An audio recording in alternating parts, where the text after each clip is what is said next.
Attendez, je recule. On peut plus. Voilà. Plus tous les livres en bibliothèque, hein. Oui, non, mais... Oui. Ouais, j'ai un peu... Alors, vous avez vu, j'ai changé un peu aussi mon cadrage. Je sais pas ce que vous en dites. J'ai acheté une ring light. Avec un support et tout, ce qui fait que maintenant je peux être debout et ça c'est génial parce que moi j'ai besoin. Donc ça va être incroyable. On est parti pour une mise à jour livresque. Vous l'auriez compris, n'est-ce pas?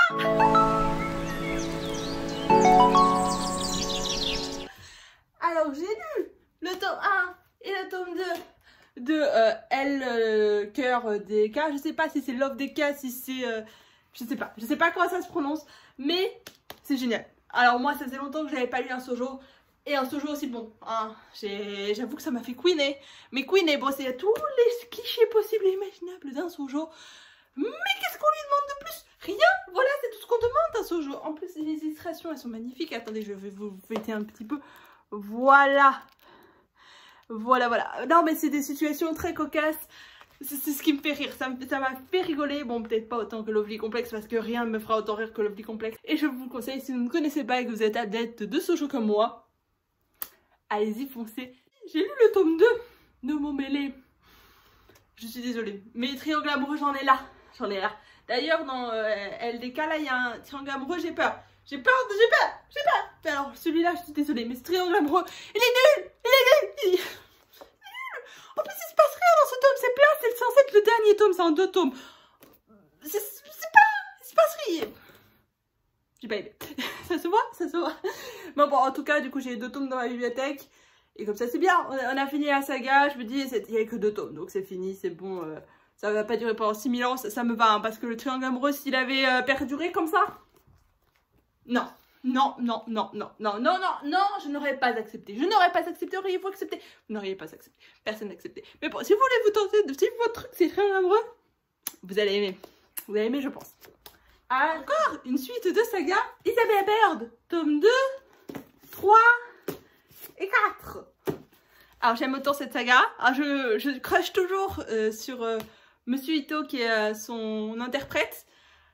Voilà, j'ai envie de découvrir plus de choses sur cette femme. Il faudrait que je me documente. Je pense que je vais lire d'autres choses sur elle parce que elle m'a l'air d'être une femme incroyable sur l'histoire. Waouh. Et je la connaissais pas, hein. Je suis en train d'apprendre des choses sur les femmes de l'histoire. Mais c'est incroyable. Mais c'est magnifique. Vous trouvez pas ça fou? Moi, je trouve ça fou. Si vous connaissez pas Isabella Bird, foncez, hein. C'est un manga, ça se lit vite. Vous apprenez des choses historiques. C'est magnifique. C'est parfait, on est bien d'accord. En plus, ils sont magnifiques. Nous avons fini avec les mangas déjà. Ah oui, je sais.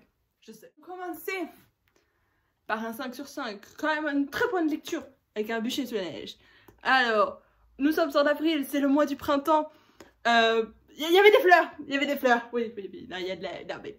Alors, ça se passe en hiver où il fait très très froid. Bon, il s'est légèrement frisqué en avril. Et quand je l'ai lu, il y avait encore le plaid. Donc, ça passe. Mais bon, je pense que j'aurais encore mieux encore mieux aimé en décembre. Mais magnifique, il est incroyable, il est très très bon. Et ce que j'ai adoré, c'est les lettres en fin de chapitre qui nous fait découvrir un personnage autrement. Ça j'ai aimé, ça j'ai adoré. Alors de quoi ça parle? Non mais non. Alors moi les prénoms, je suis désolée, je ne retiendrai jamais les prénoms. Mais en gros c'est une histoire de femme qui est autrefois en Écosse, qui va être accusée de sorcellerie, qui va donc devoir aller sur un bûcher, alors qu'il fait moins 10 000. Je vais répondre aussi en même temps à une question que tout le monde se posait, peut-être pas, mais en tout cas, j'ai entendu des gens se poser. Isma, la saga des Happily Never After, ils peuvent se lire séparément, parce que du coup, moi j'ai commencé par celui-là et j'ai tout compris, il n'y a pas de problème. Alors j'avoue que la chose qui m'a sauvé la vie dans ce roman, autrement je pense que j'aurais décroché bien avant, c'est ça. Voilà, le guide des personnages avec tous les prénoms et leur rôle.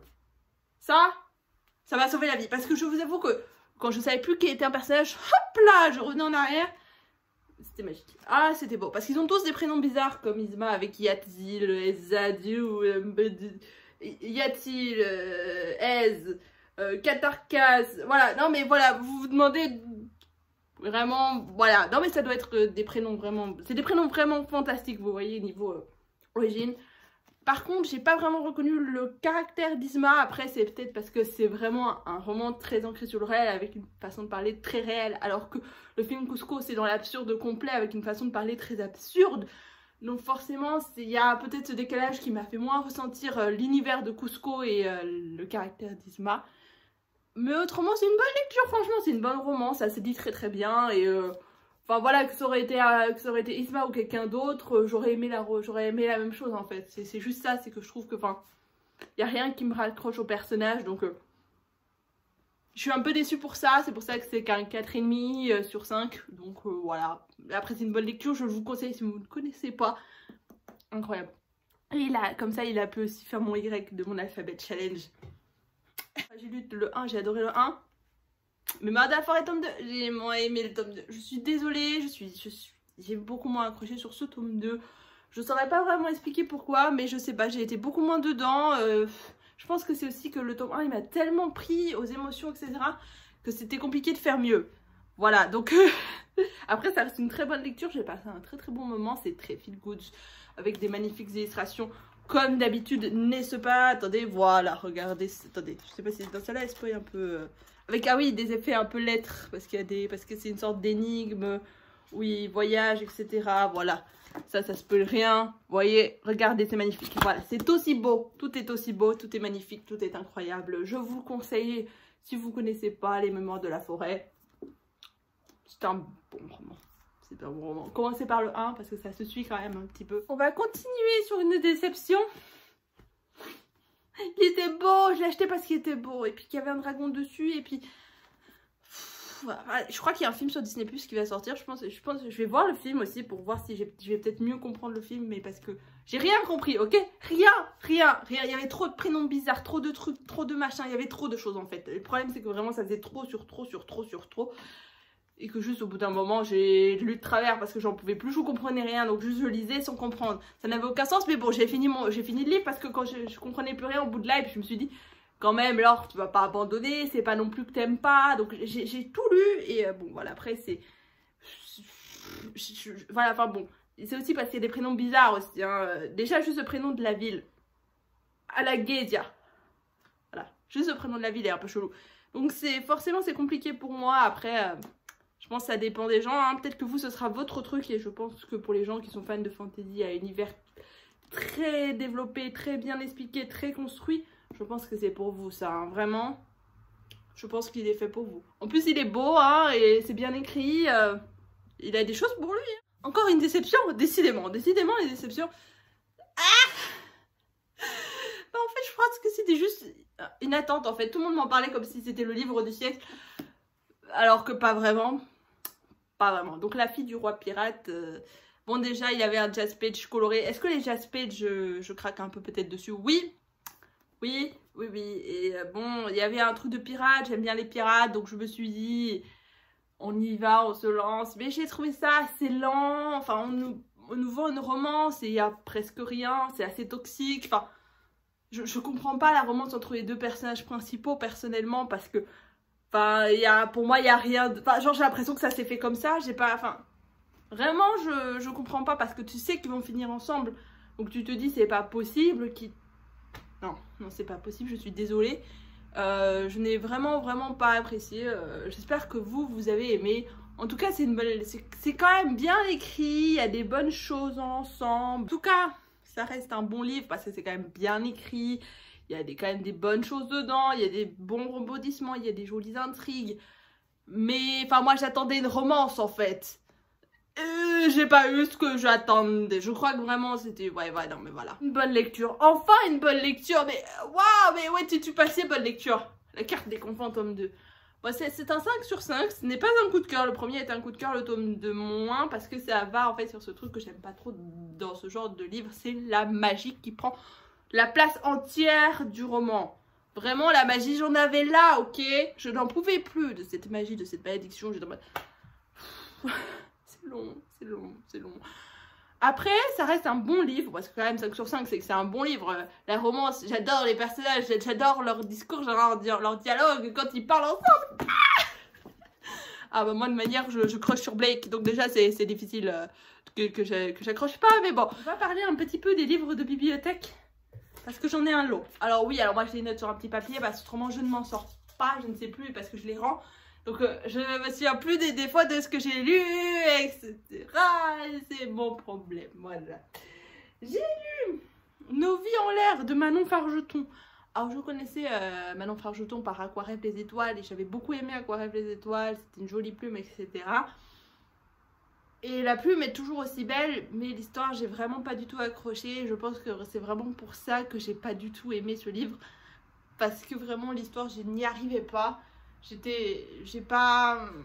Ouais, non, c'était pas pour moi malheureusement. Je pense que ça peut faire beaucoup de bien à beaucoup de gens et je pense que c'est quand même un bon livre avec de bonnes choses écrites. C'est reste une très jolie plume, donc je vous le conseille.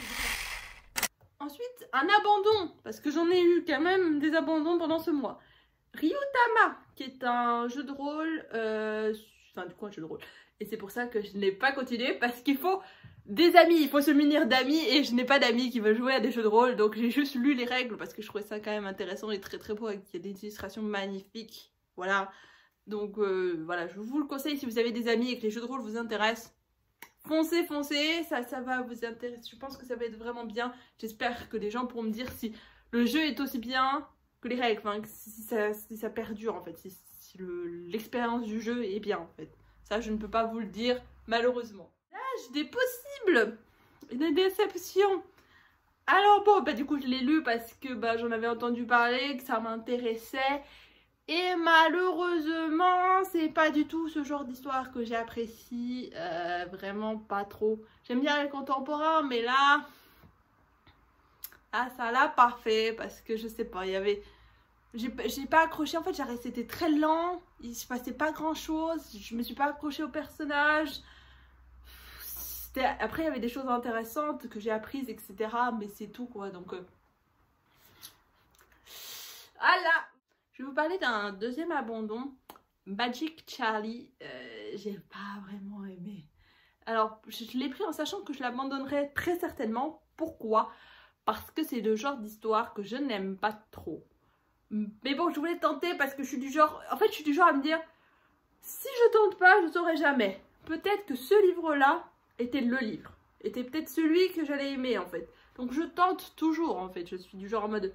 Ah, même si c'est pas le genre de truc que j'aime, j'ai quand même tenté. Du coup, bon, c'est un abandon, voilà, c'est pas très grave. En fait, c'est ni l'histoire ni la plume m'a embarqué, donc je me suis arrêtée là. Peut-être que vous allez adorer. Voilà, n'hésitez pas à le lire. Et si vous l'avez d'ailleurs, si vous avez lu des livres de ma mise à jour livresse, n'hésitez pas à me le dire. Et si vous avez aussi des livres que vous voulez que je lise, je sais pas forcément, mais en tout cas des recommandations, je suis tout ouïe pour les mettre en wish.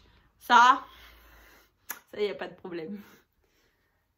C'est ma légende. Alors ça, je l'ai vraiment pris parce que son argument, c'était qu'il faisait 50 pages. 50 pages, c'est peu 50 pages. D'accord, c'est peu. Et c'est lu très rapidement. Il n'y a pas de problème, c'est bien écrit. Franchement, c'était sympa. C'était pas non plus la révélation du siècle. Je vais pas vous dire que ça allait être mon livre préféré non plus. Mais c'est un bon livre. C'est un bon livre. Et j'ai vu que toute la maison d'édition avait des tout petits livres comme ça. J'en ai mis un ou deux en Wish parce que ça ne coûte rien. C'est des... Enfin, du coup, ça ne coûte rien parce que c'est en Wish déjà. Puis je pense que la bibliothèque doit en avoir d'autres. J'imagine. Un petit livre que c'est ma mère qui l'avait repéré à la bibliothèque et qui me l'a du coup montré pour me dire hey, ça t'intéresse? Je lui ai fait oui, bien évidemment, ça m'intéresse. Et donc, du coup, c'est devient jeune auteur. Donc, ma mère sait que j'écris énormément. Voilà, je suis quelqu'un qui adore écrire, qui écrit depuis presque toujours. J'ai énormément d'histoires écrites par-ci par-là. Donc ça m'a beaucoup intéressée parce que j'espère un jour pouvoir m'auto-publier un jour. J'espère. Donc forcément, je me suis déjà beaucoup documentée sur ce sujet avant. Malgré ça, j'ai appris beaucoup de choses et c'est vachement bien écrit. Tu vas me dire, heureusement, pour un truc qui te parle de devenir auteur. Ah, c'est heureusement que c'est bien écrit. Il y a des petites citations, des petits exemples, c'est illustré. Franchement, ça se lit bien, c'est bien expliqué. Et puis voilà, s'il y a 15 sujets qui vous intéressent, vous allez au sujet qui vous intéresse. Vous pouvez sauter, c'est pas quelque chose que vous êtes obligé de suivre dans l'ordre.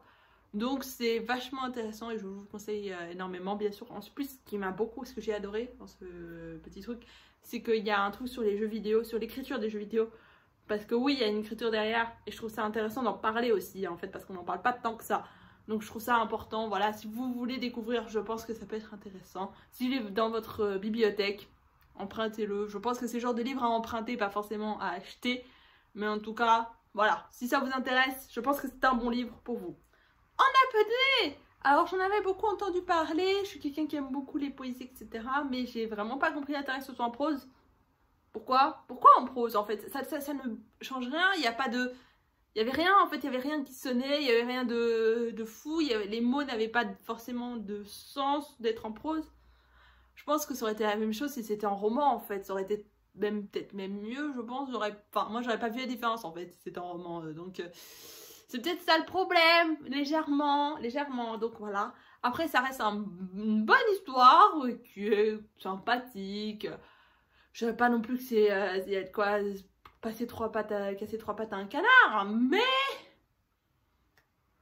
c'est bien, c'est bien. Bah déjà c'est sympa parce qu'on parle de l'homosexualité de femmes, du lesbianisme. Je sais pas quel est le mot, enfin du coup c'est homosexuel. Enfin, je sais. En tout cas c'est très intéressant, on en parle, on montre que c'est possible, que machin, que bidule, et ça montre aux petites filles que voilà, elles ont le droit, machin, bidule. Je pense que ce qui m'a aussi vachement énervé dans ce livre, c'est le manque de communication entre la petite fille et sa mère. Le fait que la petite fille, elle est en mode très confiance en elle, très machin, très bidule, et que pourtant il y a plein de choses contradictoires et ça n'a pas beaucoup de sens, je trouve en fait. Parce qu'elle est en mode je dis tout à ma mère, mais en fait je veux pas tout lui dire non plus. Enfin, aucun sens je trouve, donc bon, on va pas embarquer en fait. Ça vraiment pas trop, donc bon. Dernier livre de bibliothèque, après on revient sur mes livres à moi parce que ce n'est pas fini. C'est pas fini. Le cerveau pensile au masculin. Et c'est un coup de cœur. Un coup de cœur. Ah, qu'est-ce que ça fait du bien d'avoir un coup de cœur. Vraiment, ça fait du bien. Qu'est-ce que c'est le cerveau pensile au masculin? C'est un essai sur le genre, sur le langage et la langue française. Et je trouve ça hyper intéressant. Il faut savoir que moi, j'ai fait spé humanité. Littérature et donc philosophie aussi. Et donc du coup forcément dans le bac on a la philosophie, on parle du langage, forcément spé c'est plus approfondi, donc forcément j'avais déjà beaucoup de notions sur le sujet. Et malgré ça j'ai appris des choses et c'était beaucoup plus intéressant que mes cours de philo. Hey, franchement c'était hyper intéressant, à la fin de chaque chapitre vous avez des points clés de ce qui se passe. Et ce que j'ai adoré dans ce livre, écoutez bien, c'est les expériences qui sont dans ce livre. Genre de quoi ça, genre ce que tu peux tenter avec tes proches pour essayer de matérialiser, c'est-à-dire que on te dit quelque chose mais il y a du sens derrière, c'est prouvé, c'est acté, ça marche en fait. C'est ça qui est incroyable, c'est ça que je trouve fou. J'ai testé quelques expériences sur mes proches et je trouve ça magnifique. J'ai beaucoup aimé. Vraiment je vous le conseille. On va continuer sur un coup de cœur. Qu'on t'a aimé, qu'on t'a s'aimé. Ta ta ta ta ta ta ta. Alors c'est un livre qui avait été offert à ma naissance et du coup il est ressorti des poussières disons, et je l'ai lu parce que juste pour savoir en fait, et il est hyper intéressant, c'est génial comme livre en fait. Et puis c'est un livre pour les enfants et je trouve ça intéressant en fait parce que ça parle de sujets très graves et qui sont tabous dans notre société alors qu'ils ne devraient pas l'être, parce qu'il faut en parler aux enfants. Il faut parler aux enfants de la mort, du suicide, des règles, de plein de choses en fait qui sont tout à fait normales, mais qu'on n'en parle pas parce que on ne veut pas en parler, alors qu'il faut en parler. Il faut que les enfants comprennent, et je trouve qu'en parler en conte c'est bien, ça permet de mieux comprendre les choses, de passer par autre chose. D'ailleurs il y a aussi plein de choses sur les enfants adoptés, sur plein de choses, ça permet aussi d'avoir une sorte de développement personnel. Enfin, j'ai trouvé ça hyper intéressant et franchement je conseille parce que je ne connaissais pas et j'ai trouvé ça très très bien. Donc vraiment pas mal. Donc chaque chapitre il y a une sorte de plante avec une ombre différente et voilà, c'est très joli, c'est très beau. Je le conseille. Il y a un moment sur les contes, n'est-ce pas? Avec contes africains. Alors, je ne connaissais donc du coup aucun conte. Et ça change aussi, hein. Donc c'est à chaque fois des illustrations différentes avec des auteurs différents. Et bon, il y a des contes qui ressemblent un peu à nos contes, mais avec d'autres personnages, d'autres choses, etc.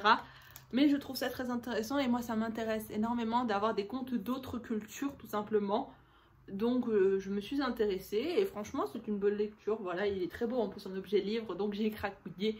Il est aussi une très bonne lecture. Donc je vous le conseille si vous aussi vous êtes passionné par les contes. Je vais faire en une fois parce que ce sera plus simple. J'ai lu Histoire du roi des devinettes et Histoire de sorcières et magiciens. Parce que en fait j'ai à peu près le même avis sur les deux. Donc il faut savoir que c'est aussi des recueils de contes.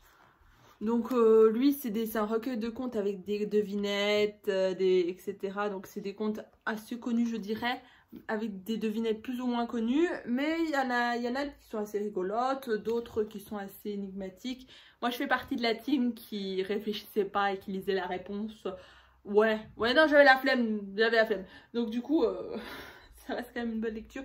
Et pour Histoire de sorcières et de magiciens, ça reste aussi une bonne lecture. Donc là, les images sont un peu plus sombres. Et donc du coup, c'est la sorcellerie et les sorcières et les magiciens vus de différentes cultures. Et ça, je trouve ça très intéressant parce que je m'intéresse énormément à ça. En fait, depuis que j'ai lu Sorcière de Mona Chollet, je m'intéresse énormément en fait sur les livres de sorcières. Et on va faire une petite pause avec les contes et on va passer au BD. Avec BD, là, ça c'est un album jeunesse. Jean Blaise, le chat qui se prenait pour un oiseau. Alors déjà j'ai une dédicace, vous l'avez pu le voir dans mon book haul n'est-ce pas, vous avez vu mon book haul n'est-ce pas? Ah, et il est beau hein, franchement c'est une belle histoire, très mignonne, très sympa. Il suffit de passer le temps et franchement je vous le conseille si vous ne connaissez pas. Ça reste une bonne lecture et franchement, j'ai bien aimé. On va passer au BD lus en bibliothèque parce qu'avant j'ai parlé des romans. Là maintenant on va parler des BD lus en bibliothèque. Il y en a quand même un petit peu. Alors on va commencer par une déception avec Verte, tome 1. Pas aimé. En fait déjà le style graphique c'est pas forcément mon style, ça c'est très subjectif. Et j'ai pas trouvé ça très dingue non plus niveau histoire, ça reste très classique, très vu et revu comme histoire. L'histoire est aussi restée assez plate, les personnages sont en profondeur, ça m'a pas du tout envie de donner le roman qui est de la base de la BD. Donc bon, on en restera là. J'ai lu L'épouvantable peur d'Épiphanie Frayeur, tome 1 et tome 2. Et c'est une très bonne lecture, c'est une lecture qui fait du bien. Je pense que quand j'ai été petite j'en aurais eu besoin. Je pense que c'est une très bonne histoire pour parler des peurs et des phobies. Parce que s'il faut en parler en fait. Et c'est un livre qui essaie de te dire, bah en fait, c'est pas parce qu'on te dit n'aie plus peur que tu ne vas plus avoir peur comme ça. C'est quelque chose qui se construit, que tu vas devoir faire un travail dessus, etc. Et que c'est toi après qui va voir que d'un coup tu n'as plus peur et que tu peux te détacher de cette peur. Mais ça ne se fait pas parce que quelqu'un te dit n'aie plus peur. Et ça j'ai trouvé ça beau, j'ai trouvé ça bien, bah oui ça se fait pas comme ça. Donc je vous laisse découvrir, vous allez voir, c'est très sympa, ça se passe bien. Alors j'avoue que j'ai beaucoup plus aimé le tome 1 que le tome 2. Le tome 2 j'avoue que j'ai très peu de souvenirs malgré qu'il était très bien aussi. Mais je sais pas, j'étais moins embarquée par le tome 2 malgré que ça reste des très bons livres, n'est-ce pas. J'ai lu Ténébreuse tome 1 et tome 2. Et donc du coup, enfin, c'était des livres que j'avais vus à la bibliothèque et ça faisait un moment que ça m'intéressait. Et puis là, les deux livres étaient là ensemble, parfait, parce que c'est une duologie, donc c'est terminé, il n'y aura pas de troisième tome, machin, bidule, voilà. Et c'est très bon, je m'attendais pas à que ce soit si bon en fait. Et alors par contre, c'est vraiment une BD pour adultes. Je précise vraiment, c'est adulte parce qu'il y a des sujets assez durs et vraiment c'est compliqué je pense. Donc déjà, alors de quoi ça parle? C'est l'histoire d'une fille qui a une malédiction et elle va être sauvée par un chevalier et il va y avoir plein de choses qui vont se passer. Je peux pas rentrer en plus dans les détails de pourquoi c'est pour adultes machin parce que vraiment ça spoil, mais je vous le conseille énormément parce que cette malédiction est incroyable. Je ne m'attendais pas à ces revirements de situation. En plus c'est très beau niveau les images et tout, enfin, le style graphique c'est très beau, c'est très bien. Franchement, je vous le conseille. Première BD que j'ai lu en bibliothèque qui est un coup de cœur, Cœur de ferraille, tome 1. Et qu'est-ce que j'ai bien aimé. Alors je m'attendais pas en fait parce qu'au début j'ai trouvé ça pas dingue en fait. Et il y a eu 2-3 revirements. J'étais en mode et plus ça avançait, plus j'étais en mode ouh. Ah, c'est bien. Oh, oh, incroyable. À chaque fois, j'étais en mode, plus ça avançait, plus j'aimais. Et c'est pour ça que c'est devenu un coup de cœur. Et c'est magnifique. Ça parle, bah, du coup, c'est une sorte de dystopie. Je sais pas si on peut appeler ça une dystopie, mais en tout cas, c'est dans le futur où il y a plein de choses avec les robots, machin, la place des robots dans notre société, machin. Ça, c'est très connu. Mais avec aussi la place de la parentalité et de l'amitié, du genre aussi un peu. Vraiment très très très intéressant, je vous le conseille vraiment si ça peut vous intéresser. C'est une très très bonne BD, je la conseille vraiment. Une BD un peu perchée, aussi pour adultes d'ailleurs, parce que par contre c'est vraiment perché, hein. Fou là, je m'attendais pas à ce que ce soit autant perché. Alors ça, c'est un amour, alors de quoi ça parle? C'est un amour toxique. Ah le fun, le fun. Ben, il faut en parler déjà, je trouve ça important. De toute manière, tout existe. Et oui, ce genre d'amour existe et c'est compliqué. Alors, je connaissais James Bishop de nom et donc du coup, ça m'a... Enfin, je l'ai pris parce que déjà, le livre est magnifique et que l'histoire me hypait pas mal. Vous comprenez ce que je veux dire?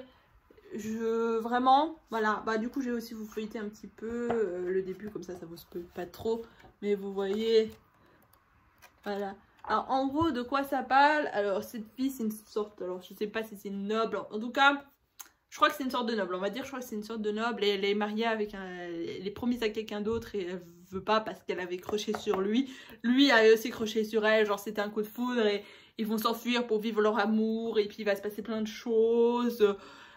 Vous allez comprendre pourquoi je veux dire que c'est un amour toxique. Et bon, les petits revirements de situation sont incroyables. C'est génial.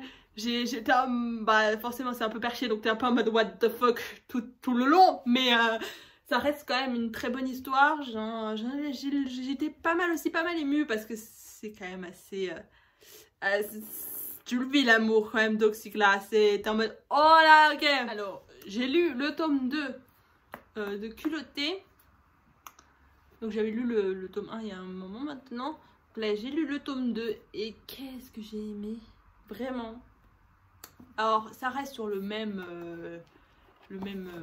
style. Donc c'est des portraits de femmes illustrés avec plein de choses, une double page comme ça, etc.